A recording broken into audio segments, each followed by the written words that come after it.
Douglas Murray is the best-selling author of 6 books, including The Madness of Crowds and The Strange Death of Europe. A Danube Institute Fellow, he also serves as Associate Editor of The Spectator in London. Well, thank you very much, John. It's a great pleasure to be back with friends, colleagues at the Danube Institute in Budapest. And thank you for the invitation to join you for what I know is already a very stimulating and high-level discussion about one of the most important issues of our time. All right, well, welcome, Douglas. I want to ask you why it's important, because when people like you and me and everyone here complain about cancel culture, we're often told, firstly, these are private institutions mostly, they can do what they want, why do you care? And secondly, that it's not cancel culture, it's accountability culture, that everyone has a responsibility to stay within certain bounds, and all that's changed is now we're asking more of white men. Why is that wrong? Yes, that is one of the things that's claimed. It's a fallacious claim, but it's claimed nonetheless. And there are several things wrong with it. One is we're no longer talking about only private companies. We're talking also about government. We're talking about the ability, what's more, of private companies that have a quasi-governmental monopoly to decide what you and I and everyone else on the planet can hear. Private enterprises, for instance, the obvious example is Twitter. If Twitter can decide that the then president of the United States is not allowed to speak on their platform, then that's effectively a quasi-governmental decision. I mean, it's a decision that decides who in an American democracy is allowed to speak directly to the people and who is not. Take another obvious example, rather close to home for those of us who are authors. When Amazon decides when it spends years getting an almost complete monopoly on a market like the books market, wipes out almost all of your local booksellers. Every independent bookseller is trounced by them. And then at the moment of almost complete domination, starts to decide what books you and I and everyone else can read. That isn't just a private enterprise. That is an almost completely monopolistic enterprise with almost complete dominance of the market, deciding what books are and are not able to be read. So first of all, as I say, there's a big crossover between what we call these sort of private and effectively governmental censorship. Another point to make is that it would be fine if the line that you just laid out was honest when it's claimed, and it clearly isn't, because what we have are not actually people being held to account for statements they've made or arguments they've consistently made, but for instance, a darting in to take a sentence from somewhere, claim that it is totally representative of a person's views or indeed their entire life, and then run with the most malevolent and malicious interpretation that only a hostile actor would use of that particular sentence. There are many cases now of this, but there's one other additional thing I should say about that, which is that one element of that critique you just laid out is true, and that this is a problem I have myself with the term cancel culture. Some people are allegedly cancelled, and some seem to rather like claiming they've been cancelled. They sort of think it gives them a certain prestige or allure, you might say. Some people pretend they've sort of been cancelled, but clearly, still have outlets to write in and much more. So the very term cancel culture is a little too imprecise for my liking. I think that where it really is accurate is when it comes for somebody who afterwards literally could not find any other way to earn a living for the rest of their life. So I'm not, inevitably, because we're writers and thinkers, we focus on the cases where writers and thinkers are allegedly cancelled. Most, not all, but most writers and thinkers can find somewhere else that they can sell their wares. What worries me more is that we don't focus on the people who are not so fortunate, who don't have a support network, who have not previously been remotely known, so they don't get very many supporters, and who just afterwards are unlikely ever to find employment again, because this is the one time they've become famous, and they're famous for the most hostile and negative possible interpretation of something they once did. And afterwards, frankly, who wants the hassle of employing such a person? So that's the hardest and nastiest edge of it. And in a way, as I say, because those people don't write books and pamphleteer and much more, they tend not to get, I think, the notice that they deserve. All right, well, let me push you a little on that, because I think this question of defining what is cancel culture and what isn't cancel culture is pretty important. Now, if we take what you just said and then we do a reductio ad absurdum, we could get to, for example, a released from prison Charles Manson being unable to find work and saying, well, I've been cancelled. But of course, that's not what you mean. Andrew Cuomo, who's been accused now 8-9 times by different people of sexual assault, said the other day that the people who had accused him of sexually assaulting them were trying to cancel him. That's not cancel culture either. And I know in your work you've laid out what it is, so perhaps you could share the lines for us. Yes, well, one that I remain persistently interested in, although many people in our area do not, is the law. I find the law an awfully useful line. If somebody has gone to prison, for instance, let alone gone to prison for murder, that's a significant stain on their character. It's something which ought to count against the chap. And people do make their own conclusions. There will be, by the way, and I think there ought to always be room in a society for people who do, and of course a lot of church groups do this, among others, do believe in giving people second chances and rehabilitation and much more. And there's a very important outlet in society precisely for that. But generally, the law has been seen as being an important dividing line. Here's the one of the big messes we're in at the moment. Almost all of the most dangerous and defamatory allegations that can be made about an individual in our age are not provable, and crucially, are not disprovable either. Now, this is a very, very dangerous position to be in. Let me give you the most obvious example. I think we could probably agree that aside from, say, an accusation of paedophilia, probably the most damaging accusation you can make about somebody, certainly in the Western democracies, is that they are a racist. It's a horrible charge. There are people who are racists. It's one of the lowest and ugliest bigotries which our species is capable of, but it is a bigotry we're capable of. And so to be accused of it, for most people, is very, very damaging. It's much more damaging, of course, when it's against somebody who is not a racist, has never shown racial bigotry, does not treat people of different skin colors and ethnicities with contempt or dislike or try to beat them up or anything else.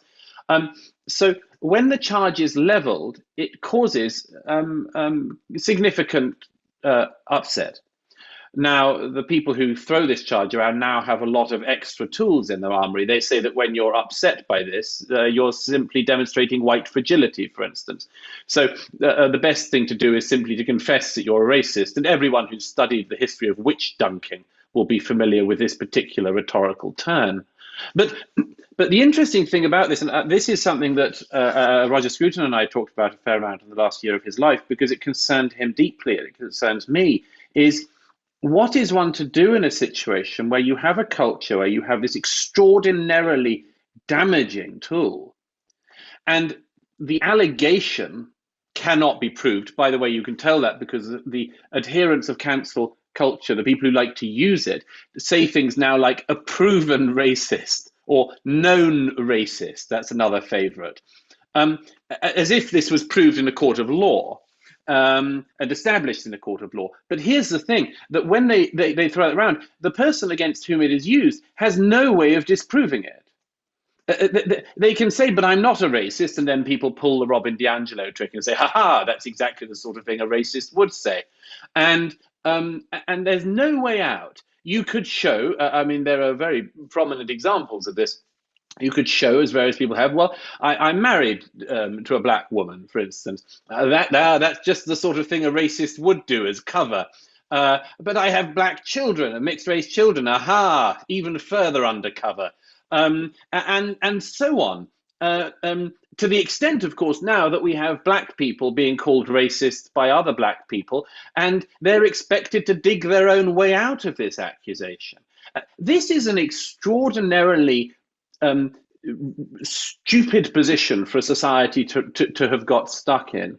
And by the way, the only answer I've ever heard come up with to try to stop that very, very dangerous and damaging game, which among other things demeans the meaning of terms, is something that I think I first heard Roger Kimball of the New Criterion say, which is that in this realm of manners, which is effectively the subjudicial level what we're in, at the realm of manners, what ought to happen is that a charge of racism insincerely and incorrectly leveled ought to carry the same societal opprobrium as a person who is actually found to be racist. So we should not allow as a society frivolous accusations to be thrown out, which when just realized to be at the very least insincere, that person who leveled it should not be able to then just skip on to the next thing.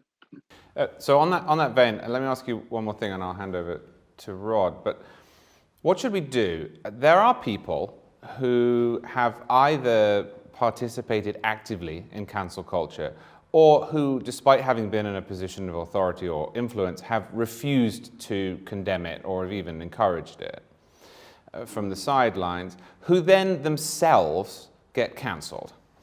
And whenever I, for example, defend those people, I'm met with this torrent of criticism. What are you doing? You have to let them hoist on their own petard. I don't personally think that's the answer. Do you? No, I mean, there is, I've suggested this quite a few times, that there is an obvious play which an equally insincere actor would do back, which is to level frivolous accusations in return. I have a very, I'll give you the example quickly, because I've used it before, but I'm very keen on it. I have a colleague who writes for The Spectator in London called Melanie McDonough, a distinguished and wonderful writer who happens to be a Catholic. She holds the Catholic Church's views on abortion, and a few years ago was invited by a London university to speak on campus about abortion on a panel discussion. And before she could open her mouth, some female students came to the front of the stage and said that she should be no platformed because she holds the Catholic Church's views on abortion. And Melanie McDonough, rather brilliantly, absolutely brilliantly, went to the front of the stage and said, "Excuse me, I've got to ask you to leave because you're making me feel unsafe." And she said that there was a look in the eyes of these young girls, weren't sure what to do. And Melanie McDonough said, "So there we were in a standoff between two equally insincere groups of actors." That strikes me as being completely true. Now, one could do that a lot. You could say, well, I mean, I'm sorry you've called me this. That's a shame because you're a well-known racist yourself. Or personally, I don't. As I say, I've put the idea out there, but I would not advocate it. And the reason is that if we give in to that, then the problem is, having used that tool once, you don't know that you'll ever be able to give up using it. It's too tempting. It's once it's in your hands and you've discovered the joys of lying and misrepresentation and unfairness and much more. When would be the day that you'd say, I think I've done all I can with this, and I think I'll put that tool back in the box? I don't think you can, so I think it's important not to do that. But I do think that there are very, very clear things that can be done to push back against this. And I think that's beginning. We've just had a very good example at Cambridge University in the last 48 hours. If I can just quickly take your time to lay out what happened for anyone who doesn't know. Cambridge University has the enormous misfortune of recently having received a vice-chancellor who's an exceptionally undistinguished lawyer from Canada. In the whole history of Cambridge vice-chancellors, he's probably the least qualified person to hold the role. But during his time so far, he's helped institute effectively a cancel culture-like system in Cambridge. And of course, as always, it's one-directional. Conservatives have been hounded out, quite literally, not just hounded, but defamed, abused, and lied about from the top of the university. I'm thinking in particular of the case of Noah Carl and also Jordan Peterson, who the university invited and then disinvited and tried to humiliate on the global stage. It was a quite disgraceful episode. At the same time, the university gives birth to people like a very undistinguished alleged historian of empire at Churchill College, who uses her social media accounts to race bait against white people. The university, during this time that this particular vice-chancellor has been in place, has kept trying to introduce speech codes to effectively cancel people who say things that are deemed by the new regime not to be acceptable. And Mr. Toop, because that's his Dickensian name, Mr. Toop, just the other day, attempted to announce a new set of conduct policies at Cambridge University. We're talking about Cambridge University here. You know, this is one of the best universities in the world. It isn't a play garden. It isn't a kindergarten. It's the home of some of the great minds and the Nobel Prize winners of the ages. Mr. Toop's new policies included that it should become a reportable offence at Cambridge if somebody raised an eyebrow whilst a member of a minority was speaking. Now, I pointed out in the Sunday Telegraph that a Cambridge where eyebrows could not be raised is not a Cambridge many of us would recognise. However, as I pointed out in the Sunday Telegraph, those of us who are not employed or have the misfortune of studying at Cambridge under Mr. Toop still do have the right to twitch our facial muscles. And I suggested that all alumni, in particular donors of Cambridge University, ought to raise every eyebrow available at Mr. Toop and withdraw all funding for his university for as long as the time that this very undistinguished figure is benightedly running a great institution. Anyhow, I'm delighted that within 24 hours, Mr. Toop removed his own advice from the website, said that he'd sent it off early. It contained errors and things he hadn't meant to include in the documentation, the sort of excuses that would embarrass a first-year undergraduate. He didn't quite say that the dog had eaten his stupid survey, but he got as close as you could get. The point is simply that here is a man who runs a major institution. He is trying to run it into the ground. And there is finally, and there are the Free Speech Union and others in Britain have been at the forefront of leading this charge, he's finally getting some blowback on it. And he's getting blowback because he's being ridiculed, as he should be, by his phantasm-like beliefs of what actually exists in Cambridge and his completely erroneous beliefs about what a life of academic inquiry should actually entail. So I'd much rather, I give this story to say, I'd much rather see that sort of thing. Good old-fashioned ridicule, disdain, a question of competency. Exactly who are you to tell everybody in one of the world's leading universities which muscles they can twitch and when? I'd like that much more than erroneous and imprecise allegations leveled that are not sincere. You know, Douglas, what you've discussed there at Cambridge is an example that we hear over and over again of the men and women who have been put in charge of institutions utterly failing to protect those institutions from the woke mob.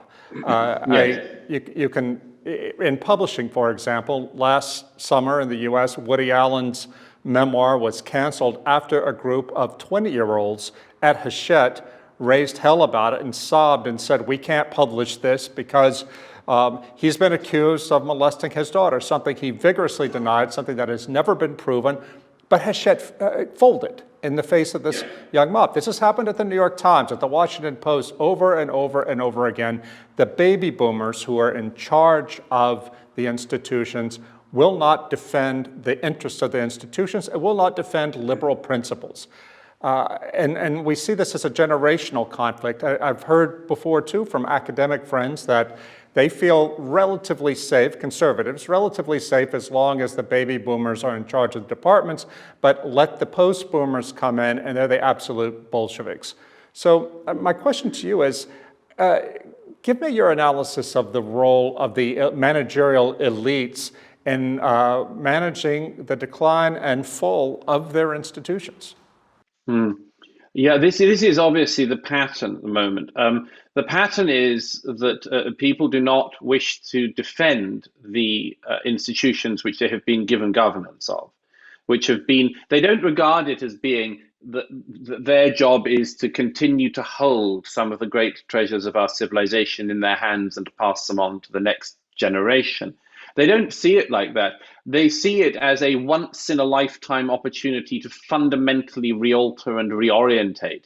And they always do so in the same boring and fallacious direction.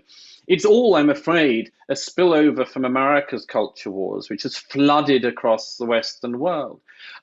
Very undistinguished thinkers like Ibram X. Kendi have come up with their own definitions of words, uncontested as far as I can see. And those definitions are then taken up by major institutions. I can give you a couple of examples from the country I'm sitting in. The British Library recently announced that it was going to become an actively anti-racist organisation and decolonise. Now, the British Library had not hitherto been widely known as some racist gathering place. The KKK are not known to exist in Britain, and they have never been spotted in the reading stacks of the British Library. They just don't gather there. And yet the British Library announces in the wake of Kendyism and D'Angeloism that it will become an actively racist library. What does this mean? What it means is, among other things, that they send their best minds to scour the collections and find a blacklist of authors who have connections to the slave trade and empire. Now, to date, this crack squad of researchers have returned with, among other things, the revelation that some of Rudyard Kipling's work is involved with empire. Knock me down with a feather.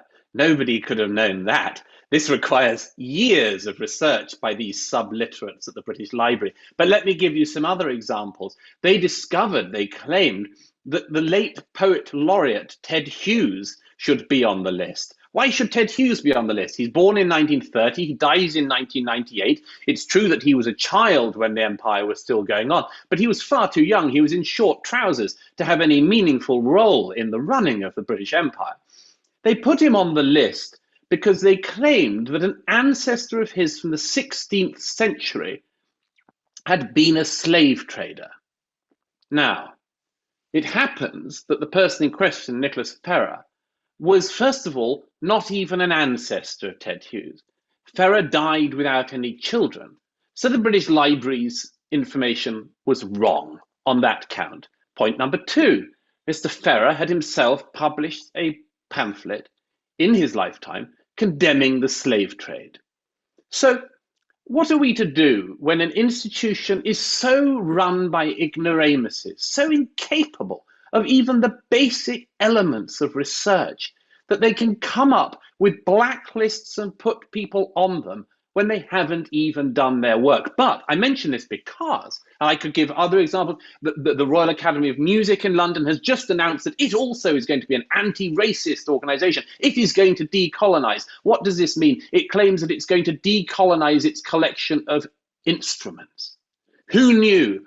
Who knew that the vials that they have in their collection were secretly the weapons of white supremacy or colonialism in the past? But I give the example of the British Library for a particular reason. Clearly, Ted Hughes's late widow, Carol, made a very sharp intervention against the library. And within, I think, 3 days of this smear on her late husband, the library published a fulsome apology and retraction. Why do I highlight this? For one clear reason. Everybody in our era, when this comes at them, lets it flood over them. No, you come right back at them, withdraw your funding, threaten to take away manuscripts if you're the family of somebody so insulted. Do everything you can to get these people out of power, out of influence. They're a menace, they're ideological, and they have no idea what they're doing. If I could follow on that briefly, it sort of anticipated my next question. If you're a conservative, institutions matter. Institutions matter a lot. And yet we hear now in the United States, you hear among conservatives saying that places like Harvard University and other major cultural institutions are beyond saving. We should just blow them up, metaphorically speaking, abandon them, walk away. What would your advice be? I mean, you seem to indicate that some of them are at least worth trying to save, but how can one think one's way through that as a conservative? My own view is that you stay and fight wherever you are. If you are in a great institution, you should, unless everything gets very, very unlivable for you, you should stay and you should argue and fight your corner. If you are outside of these institutions, you should do what people inside the institutions are not able to do in order to help them. Express, and this is a very left-wing term, but it's one I'm very fond of, express solidarity with them. Do everything you can to make that a practical expression. I think there's an awful lot that can be done. I think there's an awful lot that isn't done. I think in the American context, since you mentioned Harvard, and it's a particular challenge in America, obviously, because it is the case that again, the most serious institutions are the ones that are most seriously compromised at this stage, with too little pushback against them. Again, I simply think that, among other things, alumni need to organize, donations need to be withheld, and another option, of course, is to recognize the fundamental insincerity of a lot of the actions of these institutions. Yale ought to change its name and everything about itself if it's serious about the decolonizing and deslaving, or whatever it is, of Yale University. Go all the way. Go all the way. If you want to destroy academic integrity and much more, change the name of your institution. Drop all of the names that you've got. And if you're that serious, why not go the full hog? If you think that you've benefited from slavery, pull down all the damn buildings. Make the whole place rubble. Follow through your own claims. But of course they don't. This is wild and grotesque play acting by most of these people. So, Douglas, what do you think about the cancel culture on Napoleon? You have maybe an objective point of view as a British, but you know that was this year the bicentenary of the Napoleon death, and in France, Emmanuel Macron, the French president, didn't want at first, celebrate and commemorate Napoleon, with a lot of accusations from the left about racism and slavery with Napoleon. What's your point of view about that? That's such a wonderfully divisive question. I know. Many years ago, I was doing a project with some former NATO chiefs, one of whom was very distinguished, a former chief of defense staff in France. And I remember one day over lunch him saying to me and my British counterpart, he's saying, is it true that they teach in British schools that Napoleon was a tyrant like Stalin? And we said, well, yeah, he definitely doesn't get a good rap. However, I think I placated him by telling him that British school children really aren't taught anything about history, so he didn't need to worry. But no, there is obviously an ongoing dispute, as you well know, about the position of Napoleon in European history. My own view, by the way, is that what one should be encouraging in this regard is certainly at times is no comment. Now, I mean, for instance, from the British point of view, we do not regard Napoleon. One can regard him as being an extraordinary military leader, an extraordinary political leader, an extraordinary man. There's no doubt about that, but not as a hero. However, only a few miles away across the Channel, there is a different view of him. It should be perfectly possible to accept that and to tolerate that. And when I visited the tomb of Napoleon in Paris, I'm moved and struck by the extraordinary reverence that he still sustains. And I understand it. Just as there are figures in British history who elsewhere may not be looked on with love, but who we revere. And I say that because in some ways it points to an important point, which is that what is happening at the moment is the consequence of a certain interpretation of American history washing across the whole civilized world and being expected to be applied everywhere. And what it leaves you with is this world in which a few civil rights activists are the only permissible figures to revere. And otherwise, everyone from the past is just a completely reprehensible figure.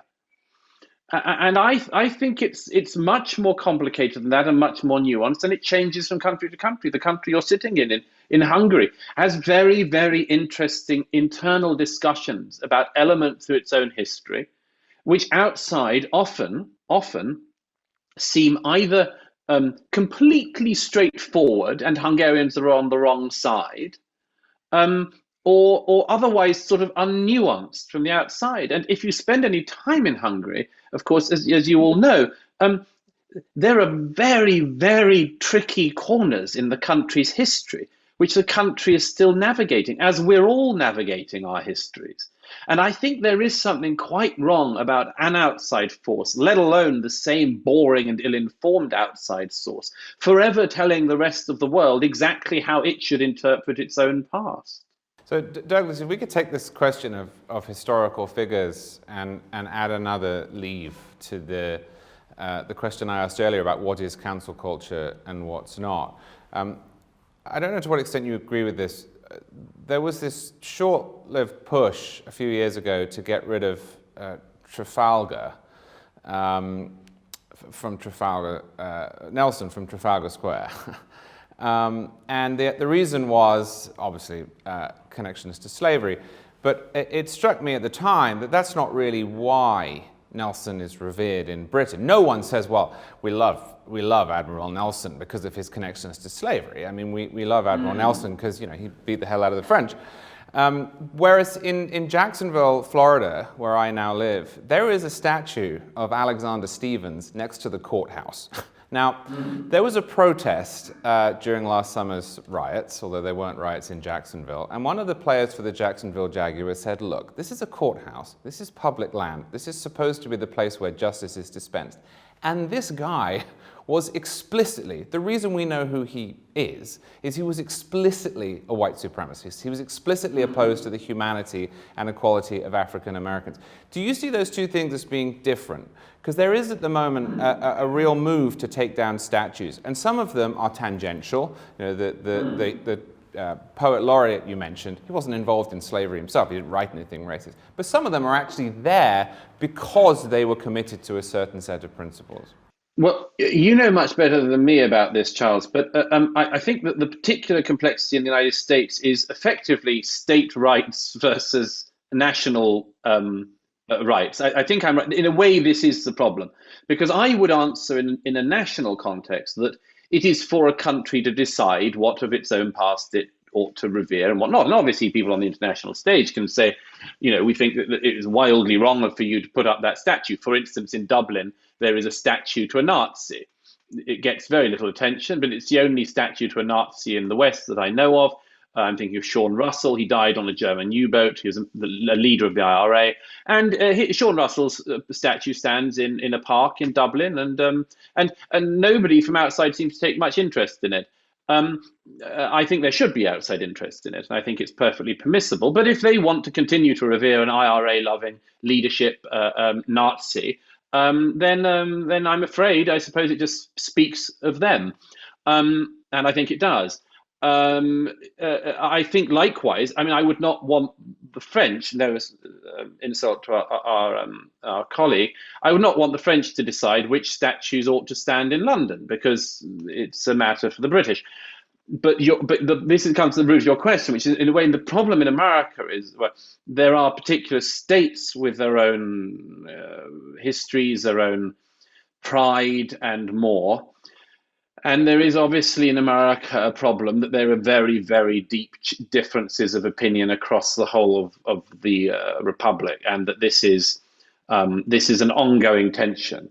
I would in this situation think that it should be a matter for the locals to decide to remove a statue. And by the way, I mean, there's no reason why, I should stress why, apart from artistic merit, there's no reason why a statue once up in the public space has to remain forever if the whole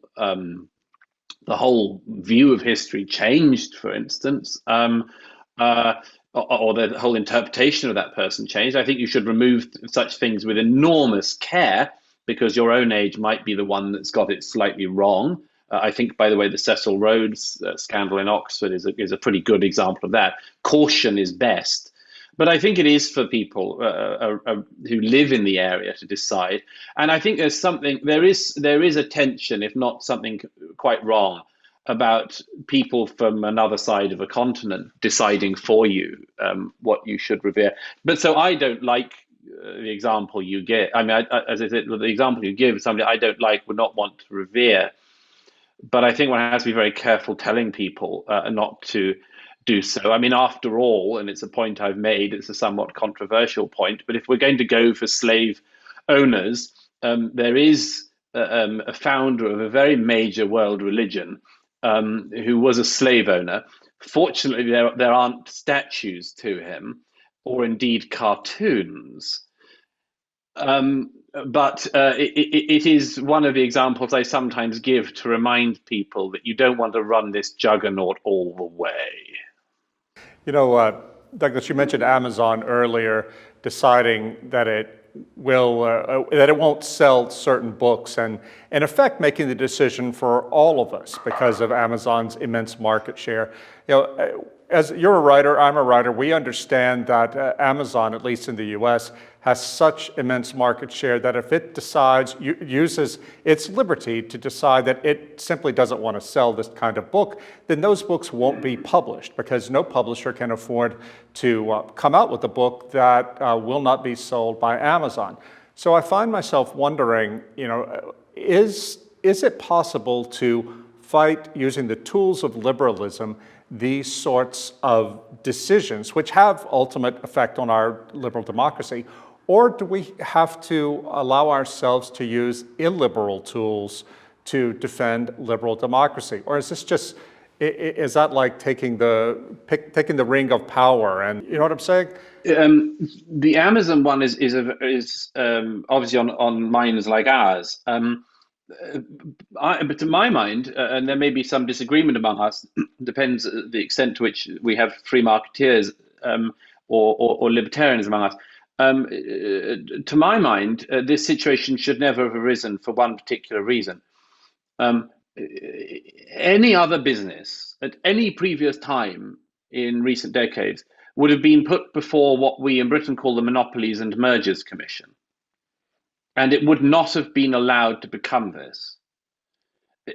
The way in which big tech grew to the position it is now in will, I think, be looked at back at with astonishment.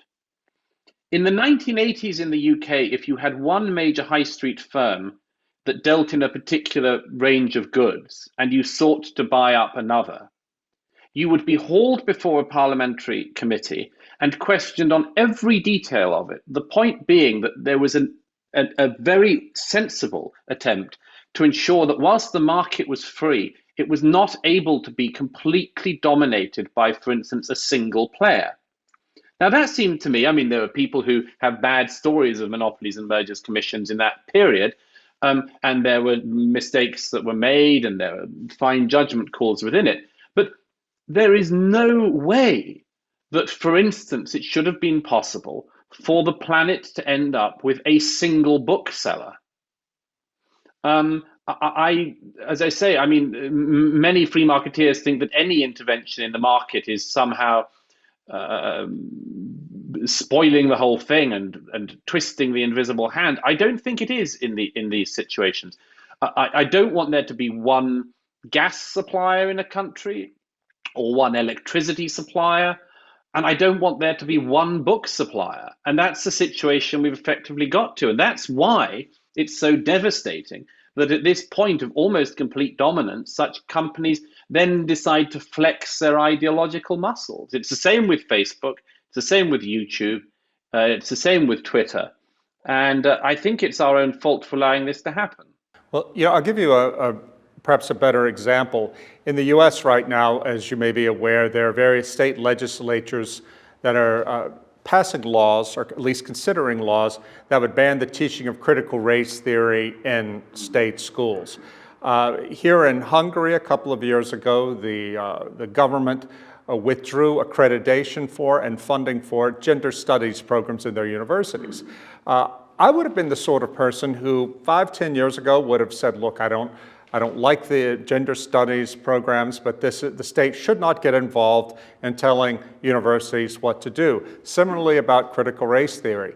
But now, having seen how devastating critical race theory and gender ideology has been to my own country, I think absolutely there's a role for legislatures to step in to defend the society itself and to defend freedom of expression from these ideologies that, if they're allowed to run rampant, they will silence everybody else. What do you think? Yes, I don't have any problem with this. I mean, universities, unless they are private, are subsidized by the taxpayer, and therefore the government has a right in any country to have some say, at least, in what is and is not regarded as being a discipline.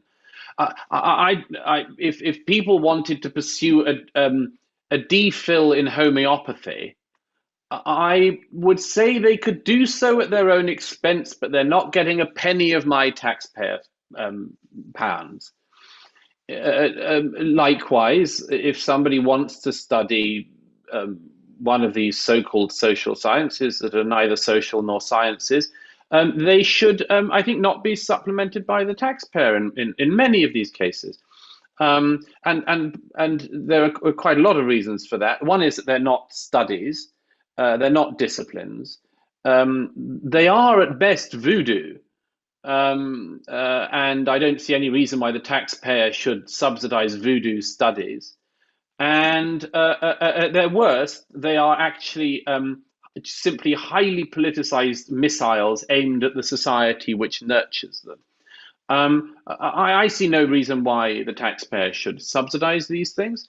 And I would very much like to see that not happen. And I'd add one other thing to that, if I may, which is that the particular mistake that conservatives made on this, it goes as follows, is that we tended to think that the free market would out. It's a similar problem to our misunderstanding about Amazon and other tech monopolies. We tended to think the free market would out. For instance, how many of us have heard for years, how many times at conferences and much more, the sort of quite rightful sneering at, for instance, the sort of lesbian performative dance DPhil. And we said, they've got a shock coming. After running up a huge student debt, they're going to come out and discover there's no jobs for them. Flat out wrong. The joke was on us. There are masses of jobs for them. They can go into any government department. They can go into most media companies. They can go into Fortune 500 companies as diversity and inclusion commissars. They can fill up the human resources departments of company after company. Banks invite these charlatans in.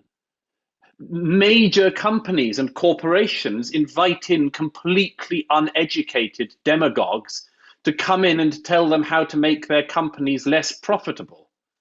So the joke was on us. There turned out to be loads of gigs for these guys. They didn't end up all thinking, oh gosh, the Conservatives were right. I did waste my student days. Let me retrain in a more societally fruitful discipline. They didn't. Douglas, do you think in the end we will win? Oh, you never win. Just like you never lose completely. I think there's ways to win more. And what it requires is a bit more backbone from a few more people. They're surprising people that show up to have backbone. I just gave the example of Carol Hughes, the widow of Ted Hughes.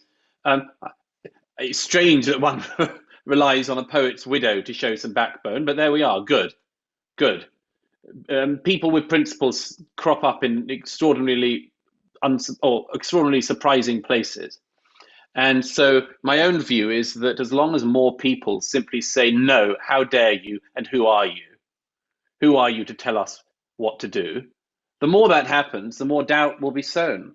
I think that's the best tactic. I simply think that more and more people should turn around and say, I do not recognize your expertise. I do not recognize that your writ runs here. Carry on as much as you like, but you're not wasting a moment more of my time.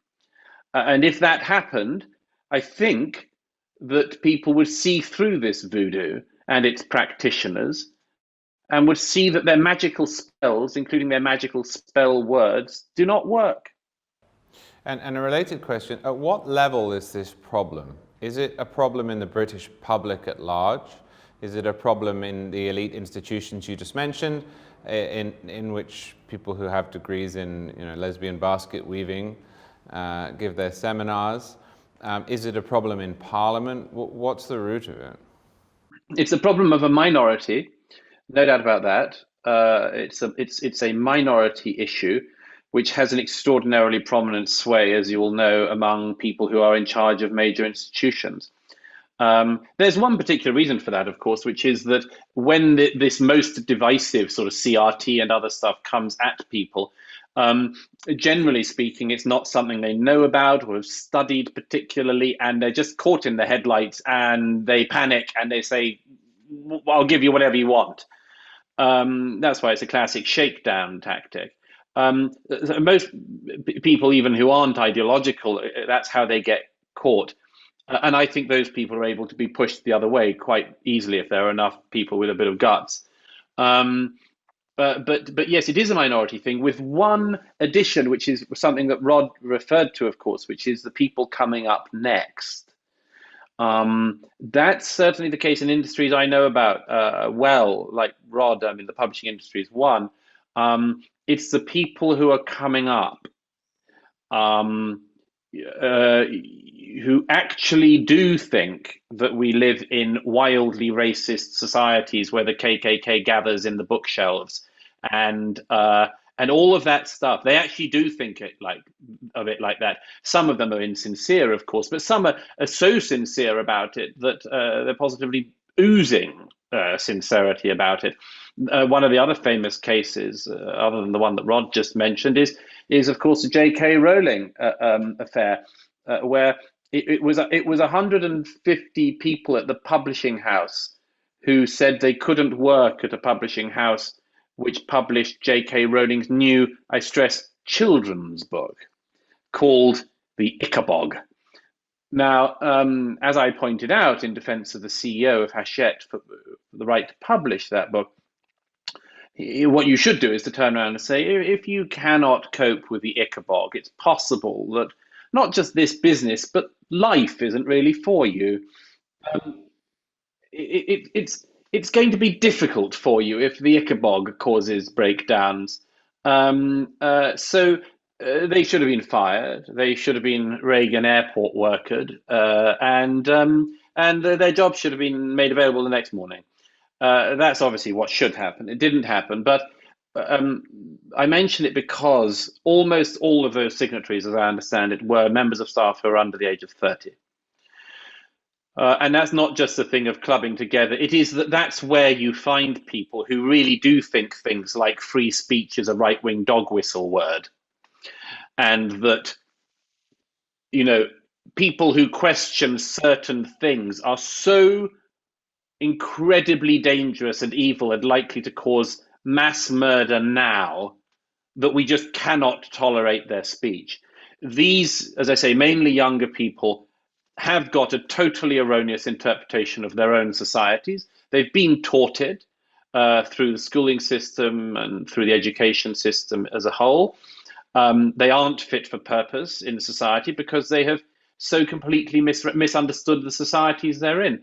One would hope that they grow up and get a more accurate understanding of their society, but it may not happen.